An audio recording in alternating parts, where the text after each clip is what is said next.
Hello दोस्तों, आज की हमारी कहानी है मायका प्यारा या ससुराल। माही को दो शादियों के कार्ड एक साथ मिले, एक भाई की बेटी की शादी का और एक जेठानी की बेटी की शादी का। दोनों शादियां भी एक ही दिन थी और दोनों ही रिश्ते ऐसे कि शादी में जाना टाला नहीं जा सकता था। माही कार्ड को उलट पुलट कर ऐसे देखने लगी जैसे देखने पर कोई न कोई सुराग मिल जाएगा, या कोई दूसरी तारीख मिल जाएगी, या फिर कोई दूसरी सूरत मिल जाएगी। दोनों शादियां अटेंड करने की वह क्या करेगी अब? भाई की बेटी की शादी में शामिल नहीं हो पाएगी तो भैया भाभी की नाराज़गी झेलनी पड़ेगी, और अगर जेठ जी की बेटी की शादी में शामिल नहीं हुई तो जेठ जेठानी उसकी मजबूरी समझकर कुछ कहेंगे नहीं, पर उनके प्यार भले उलझने का सामना कैसे करेगी? कृतज्ञ वे मूड से वह पास पड़ी कुर्सी पर बैठ गई। विभव से पूछेगी तो वे तपाक से कह देंगे कि जो तुम्हें ठीक लगता है वह करो। फिर वह दोराहे पर खड़ी हो जाएगी, या फिर बहुत अच्छे मूड में होंगे तो कह देंगी तुम अपने भाई की बेटी की शादी में शामिल हो जाओ, और मैं अपने भाई की बेटी की शादी में शामिल हो जाता हूँ। लेकिन वह ऐसा नहीं कर सकती। शाम होने को थी। अंधेरा धीरे धीरे चारों तरफ फैल रहा था। उसका दिल वहां पहुंच गया जब उमंगें थी, रंगीन इंद्रधनुषी सपने थे, माता पिता थे, उसकी कुलाल से भरने वाली उम्र थी। वे दो भाई बहन थे। माता पिता की इकलौती लाडली बेटी भाई के बाद लगभग 10 सालों के बाद हुई, इसीलिए भाई का लाड प्यार भरपूर मिला। वे 20 साल की थी कि जब भाई की शादी हुई। आम लड़कियों की तरह उसके भी कई अरमान थे। भाई की शादी के काफ़ी लड़कियां देखने के बाद सिमरन पसंद आ गई। भाई के सेहरा बांधे देखकर हर बहन की तरह वह भी खुश थी। अपनी पढ़ाई कर रही है, बाकी सारा काम मुझे ही करना पड़ता है। नहीं होने के कारण वे अधिक नहीं बोल पाती थी, पर भाव भंगिमाओं के सब जाती।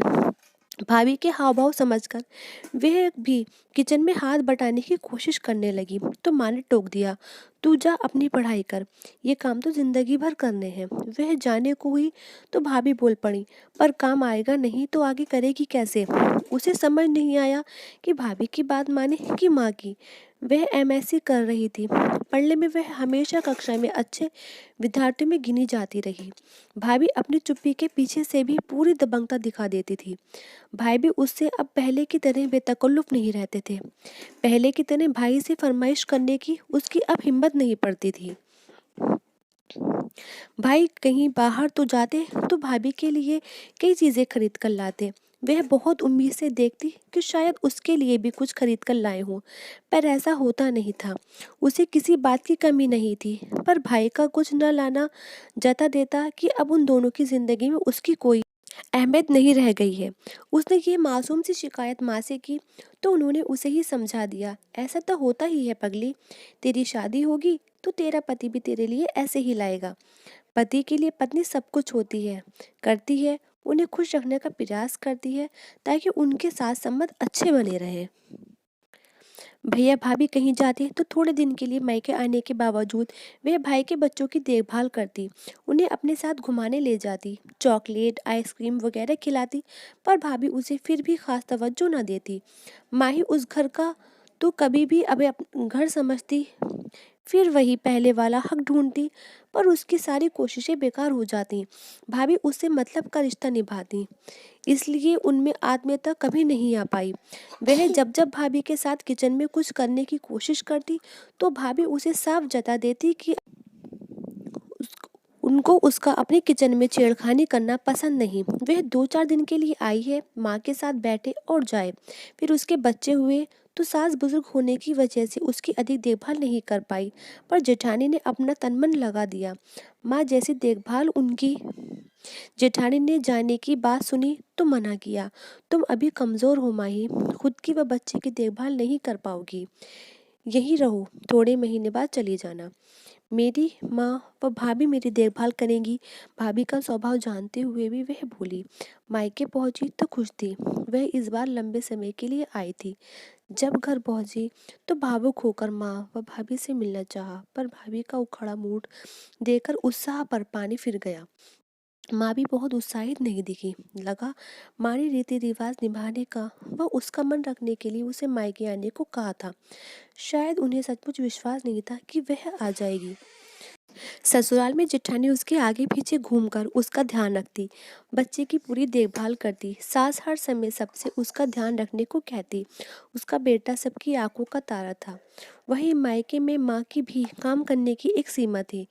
फिर भी उनका पहला ध्यान अपने अपने पोते पोतियों पर रहता था, नहीं तो बहू की नाराजगी मोल लेनी पड़ती।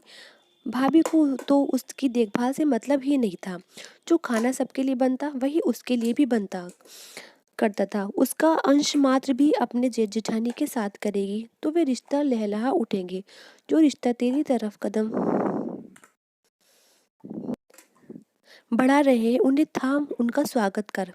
जो तुझसे दूर भाग रहे हैं उनके पीछे क्यों भागती है। माँ उसके और अपने मन के जज्बातों को शब्द देती हुई बोली, ये तेरा मृगतृष्णा है कि कभी ना कभी भाभी तेरे प्यार को समझेगी और तेरी तरफ कदम बढ़ाएगी। कुछ लोग प्यार भाषा को कभी नहीं समझ पाते, पर तू प्यार की कीमत समझ माही। अपने जेठ जेठानी के प्यार को समेट ले। वही है तेरे भैया भाभी जो तेरे दुख सुख में काम आते हैं, तेरा ख्याल रखते हैं, तेरे अच्छे बुरे व्यवहार को तेरी नादानी समझकर भूल जाते हैं। माँ उसे पहले भी यही बात कई बार समझाना चाहती थी। उसके प्यार का बहाव ससुराल की तरफ मोड़ना चाहती थी, पर माँ ही समझना ही नहीं चाहती थी। पर आज पता नहीं क्यों माँ की बात समझने का दिल कर रहा था। उनकी बातें उसके अंतर मन को छू रही थी। माँ चली गई तो वह अपने आप में गुमसुम सी हो गई। जब उसका गाल ब्लेडर की पथरी का ऑपरेशन हुआ था, तब भी कैसे सास व जेठ जेठानी ने दिन रात कर एक कर दिया था और भैया भाभी ने बस एक फ़ोन कर अपने कर्तव्यों की इतिश्री कर दी ली थी। जेठ जिठानी ने तन मन लगा दिया था। ननद भी ऑपरेशन के समय 2 दिन के लिए उसके पास आ गई थी।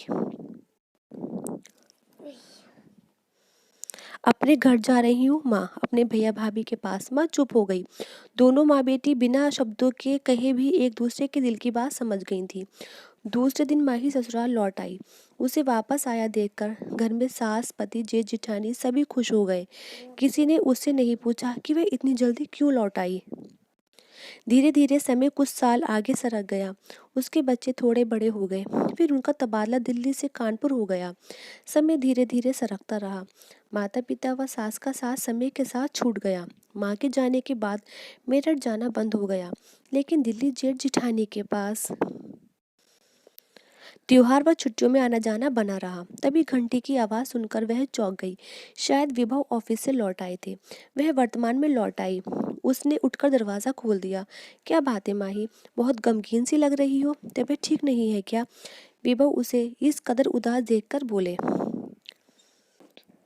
नहीं कुछ नहीं, सब ठीक है। दिल्ली से सोनिया की शादी का कार्ड आया है, जाने की तैयारी करनी है, रिजर्वेशन कराना है, यही सब सोच रही थी। वह उत्साहित होते हुए बोली, और ये दूसरा किसका है। विभव दूसरा कार्ड उठाते हुए बोले, ये मेरठ से आया है। माही लापरवाही दिखाते हुए बोली, आप बैठकर देख लो, मैं चाय बना कर लाती हूँ। कहकर माही उठकर किचन में चली गई। थोड़ी देर बाद 2 कप चाय बनाकर ले आई। अरे ये तो साले साहब की बेटी की शादी का कार्ड है, वहाँ भी तो जाना होगा। तुम वहाँ चले जाओ, मैं नहीं। माही बीच में बात काटते हुए बोली, वहाँ आप उपहार भेज दो, हम दोनों ही दिल्ली जाएंगे और थोड़े दिन पहले जाएंगे, क्योंकि शादी में मदद भी तो करनी है। माही पूरे आत्मविश्वास से बोली और शांत भाव से चाय पीने लगी। विभा ने चौंक कर उसकी तरफ देखा, सब कुछ समझा और चुपचाप चाय पीने लगा। समझ गए कि प्यार व स्नेह के रिश्ते खून के रिश्तों पर भारी पड़ गए हैं। आपस में प्यार और विश्वास नहीं है तो खून के रिश्तों के धागे भी कच्चे पड़ जाते हैं। इसीलिए परछाइयों के पीछे भागने की बजाय हकीकत को अपनाना चाहिए। आई होप फ्रेंड्स कि आपको आज की मेरी स्टोरी पसंद आई होगी। अगर पसंद आई हो तो मेरे चैनल को लाइक कीजिएगा, शेयर कीजिएगा और सब्सक्राइब ज़रूर कीजिएगा। फ्रेंड्स, सब्सक्राइब करने का आपका कोई भी चार्ज नहीं लगता है, ये आपके लिए बिल्कुल फ्री है। तो प्लीज़ चैनल को सब्सक्राइब ज़रूर कीजिएगा और मेरी वीडियो पर बने रहने के लिए बहुत बहुत शुक्रिया दोस्तों।